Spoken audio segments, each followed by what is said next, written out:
সুন্দরবনের ডাকাত আসাবুর বাহিনীর প্রধান সহযোগীকে অস্ত্র ও গোলাবারুদ সহ আটক করেছে কোস্টগার্ড। বুধবার বিকেল ৫টায় কোস্টগার্ড পশ্চিম জোন মোংলার লেফটেন্যান্ট আশিকুল ইসলাম ইমন এ তথ্য নিশ্চিত করে জানান, সুন্দরবনের ডাকাত আসাবুর বাহিনীর প্রধান আসাবুর মোবাইল ফোনের মাধ্যমে জেলেদের ভয়ভীতি দেখিয়ে চাঁদা আদায় করে আসছে এবং চাঁদা সংগ্রহের জন্য তার প্রধান সহযোগী রবিউল ইসলামকে অস্ত্রসহ সুন্দরবনে প্রেরণ করেছে। গোপন সংবাদের ভিত্তিতে বুধবার দুপুর ২টায় কোস্টগার্ড বেজ মোংলা ও আউটপোস্ট নলিয়ান কর্তৃক সুন্দরবনের শিবসা নদীর কুমারখালী খাল সংলগ্ন এলাকায় অভিযান পরিচালনা করে ওই এলাকা থেকে একটি একনলা বন্দুক, ৪ রাউন্ড তাজা কার্তুজ, ১ রাউন্ড ফাঁকা কার্তুজ সহ সুন্দরবনের কুখ্যাত ডাকাত আসাবুর বাহিনীর প্রধান সহযোগী রবিউল ইসলামকে আটক করা হয়। সে দীর্ঘদিন যাবৎ আসাবুর বাহিনীর হয়ে ডাকাতি এবং চাঁদাবাজি করে আসছিল।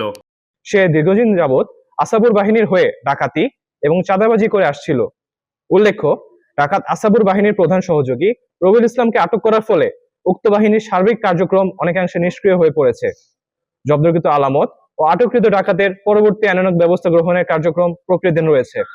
আমরা দস্যুদের উদ্দেশ্যে বলতে চাই, সুন্দরবনকে দস্যুমুক্ত রাখতে কোস্টগার্ডের অভিযান অব্যাহত থাকবে।